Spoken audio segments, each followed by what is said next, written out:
அருமை தமிழர்களே, அன்பான வணக்கங்கள்.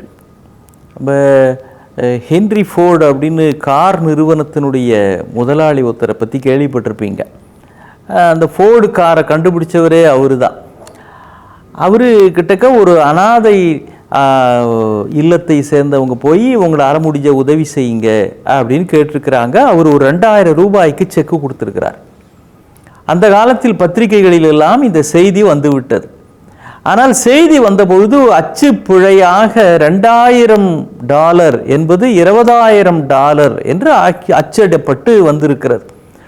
எல்லாருக்கும் மறுநாள் காலங்காத்தால ஹென்ரி ஃபோர்டோட வீட்டில் ஒரே ஃபோன் தொடர்ந்து பெல் அடித்து கொண்டே இருக்கிறது. என்னன்னா, $20,000 நீங்கள் கொடுத்துருக்கிறீங்க அப்படின்னா உங்களுடைய குணம் ரொம்ப பெருசு சார், வாழ்த்துக்கள் வாழ்த்துக்கள், ஏழைகளுக்கு இவ்வளவு இறங்குறீங்களே அப்படின்னு ஆளுக்கு வாழ்த்துறாங்க.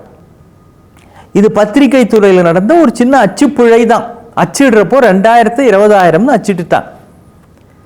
இப்போ இந்த அனாதை இல்லத்தை சேர்ந்தவர்கள் போய் ரொம்ப நன்றிங்கய்யா, ரொம்ப நன்றி அப்படின்னு மறுபடி நன்றி தெரிவித்து, உங்களால் நீங்கள் தந்தீர்கள் என்ற செய்தி பரவி நிறைய பேர் எங்களுக்கு உதவி செய்கிறார்கள் அப்படின்றாங்க. அது மட்டும் இல்லை, பத்திரிகை அலுவலகத்திலிருந்தே வந்துட்டாங்க. சார், நாங்கள் தப்பாக அது அச்சிட்டாச்சு, என்ன பண்ணுறது, ஒரு பிழை திருத்தம் வேணாலும் போட்டுறவா, அது உண்மையில் அவர் 2000 தான் கொடுத்தார், 20,000 இல்லை அப்படின்னு நாங்கள் செய்தி போட்டுறவா, தவறாக எடுத்துக்காதீங்க அப்படின்னு கேட்குறாங்க. அவர் என்ன தெரியுங்களா பதில் சொல்கிறாரு, இல்லை நீங்கள் திருத்திக்க வேணாம், நான் திருத்திக்கிறேன் அப்படின்னு 2000 என்பதோடு இன்னொரு 18,000க்கு கூடுதலாக ஒரு செக் மறுபடியும் போட்டு அவர் தந்திருக்கிறார். நான் திருத்திக் கொள்ளுகிறேன் என்று தவறாக 20,000 என்று ஆனதை இவர் உண்மையாகவே ஆக்கியிருக்கிறார். கொடுத்தாலும் இப்படி கொடுக்கணும். தவறு நடந்தா கூட அதையே தான் தருவதற்கான ஒரு வாய்ப்பா பயன்படுத்திக்கிட்டார். பார்த்தீங்களா? நம்ம தமிழ்ல ஒரு பழமொழி உண்டு, தனக்கு விஞ்சிதாங்க தானம், எங்கேதுங்க அடுத்தவனுக்கு கொடுக்கறது அப்படிம்பாங்க. எப்படி? தனக்கு விஞ்சிதான் தானம் அப்படின்னு. அது ஒரு அழகான பழமொழி. ஆனால் நம்ம வசதிக்கு ஏற்ற மாதிரி அதை நம்ம மாற்றிக்கிட்டோம். என்னது? நமக்கு போகத்தான் மற்றவனுக்கு தானம் அப்படின்றத தாங்க அந்த பழமொழியே சொல்லுது. தனக்கு விஞ்சித்தான் தானம் அப்படின்னு இல்லை. அதனுடைய பொருள் தனக்கும் விஞ்சி தானம். அதாவது நமக்குன்னு வைத்துக் கொள்வதை விட தானமாக தருவது என்பதுதான் அதிகமாக இருக்க வேண்டும் அப்படின்னு, சுயநலத்தை விட பிறர் நலத்தை பெரிதாக பேண வேண்டும் அப்படின்ற ஒரு ஒப்பற்ற வாழ்வியல் பாடத்தை நம்முடைய பெரியவங்க சொல்லியிருக்கிறாங்க. சரி, 2ஆம் உலகப் போர் நேரத்தில் நடந்த ஒரு செய்தி, அது என்னன்றதை பிறகு சொல்ல வரேன். அண்மையில் சுவிஸ் நாட்டுக்கு ஒரு நிகழ்ச்சிக்காக போயிருந்தப்போ அங்கிருந்து பக்கத்துலேயும் சில நிகழ்ச்சிகள், அங்கே போலந்துன்னு ஒரு நாடு, அங்கே சுற்றி காட்டுறாங்க. அங்கே திக்விஜய் சிங் அரங்கம், திக்விஜய் சிங் சதுக்கம் அப்படின்லாம் இருக்குது. சில ஆடிட்டோரியம், சில ஸ்டாப்பிங்ஸ், அதுக்கெல்லாம் திக்விஜய் சிங் அப்படின்னு ஒரு பேர் இருக்கு. எனக்கு ஆச்சரியமா இருந்தது, என்னங்க திக்விஜய் சிங் அப்படின்றது நம்ம இந்திய நாட்டு, நம்ம சர்தார்ஜி ஒருத்தர் பேர் இல்லை, போலந்தில் எப்படி இந்த பேர் வர முடியும், இது என்ன காரணம், எப்படிங்க ஆச்சரியமா இருக்கேன்னு விசாரிச்ச அருமையான ஒரு செய்தியை சொன்னாங்க. 2ஆம் உலக போர் அந்த காலகட்டத்தில் ஹிட்லர் போலந்து நாட்டு பேரில் படையெடுத்து வருகிறான். அப்போ அந்த நாட்டை ஆண்டு கொண்டிருந்த மன்னர் ஒரு பெரிய கப்பல் ஒன்று ஏற்பாடு பண்ணி, அங்கே இருக்கிற குழந்தைகள், பெண்கள், முதியவர்கள் உடனடியாக யார் யாரெல்லாம் அந்த நாட்டை விட்டு அனுப்ப முடியுமோ எல்லாரையும் பத்திரமாக நீ ஏதாவது ஒரு நாட்டிலே இறக்கி விடுன்னு அந்த கேப்டனுக்கு சொல்லி எல்லாரையும் கப்பலில் ஏற்றி விட்டுறான்.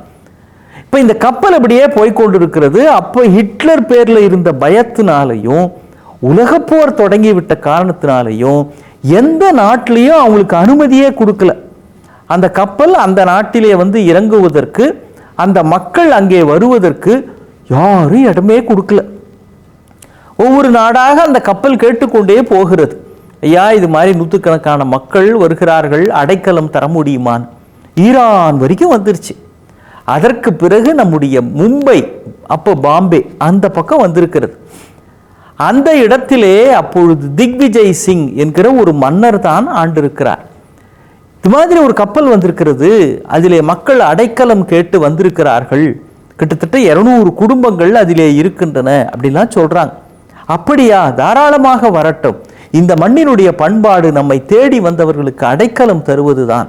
வாருங்கள், அவர்கள் வரட்டும் அப்படின்னு அந்த மக்கள் தங்குவதற்கு தேவையான இடங்களை ஏற்பாடு செய்து கொடுத்து, வயிறார உண்பதற்கு உணவு ஏற்பாடு செய்து, உடை ஏற்பாடு செய்து, மருத்துவ செலவு எல்லாத்துக்கும் அவர் பார்த்துருக்கிறார். ஒரு நாள் 2 நாள் இல்லைங்க, 15 ஆண்டுகள் அவர்கள் இங்கே நம்முடைய மண்ணிலே இருந்திருக்கிறார்கள். பிறகு இந்த அரசியல் சூழல், போர் சூழல் இதையெல்லாம் மாறின பிறகு திரும்பவும் அங்கிருந்து அவர்கள் புறப்பட்டு அவர்கள் நாட்டுக்கே சென்றிருக்கிறார்கள். என்னங்க, எங்கிருந்தோ வந்தவங்க, அவங்களுக்கு போய் நீங்கள் இது மாதிரி பார்த்துக்கிறீங்களே அப்படின்னா, அவர்கள் யாரோ இல்லை, நம்மை தேடி வந்தவர்கள் என்றால் என்னுடைய பிள்ளைகள், என்னுடைய தகப்பனை, நான் தகப்பன் ஸ்தானத்தில் இருந்து அவர்களை பார்க்க வேண்டியது என்னுடைய பொறுப்பு அப்படின்னு அந்த திக்விஜய் சிங் செய்திருக்கிறார். இன்றைக்கு கூட அப்படி கப்பலிலே வந்தார்களே, அவர்களுடைய தலைமுறையை சேர்ந்தவர்கள் அந்த திக்விஜய் சிங்கை நன்றியோடு நினைக்கிறார்கள். அவர் பெயரை அங்கே இருக்கிற புதிய இடங்களுக்கு சூட்டுகிறார்கள். மண்டபங்களுக்கு, சதுக்கங்களுக்கு அவர் பெயரை சூட்டி அவருடைய பிறந்த நாளை கொண்டாடுகிறார்கள். அடாடா, கொடுக்கறது அப்படின்னா எந்த அளவுக்கு பிறருக்கு தருவதற்கு ஒரு வாய்ப்பு கிடைக்கிற பொழுதெல்லாம் கொடுக்க வேண்டும். அது அளவில் பெரிதா சிறிதா என்பதல்ல, அந்த செயல் மிக பெரிது. வாய்ப்பு கிடைக்கிற பொழுது எல்லாம் உள்ளும் வகையெல்லாம் செயல்பாங்களே, உள்ளும் வகையிலெல்லாம் செய்யுங்கள். திக்வெட்டும் இந்தியாவின் புகழ் பரவும். நீங்கள் பிறர் மனங்களில் இடம் பிடிக்கலாம். இன்னும் சந்திப்போம். வணக்கம்.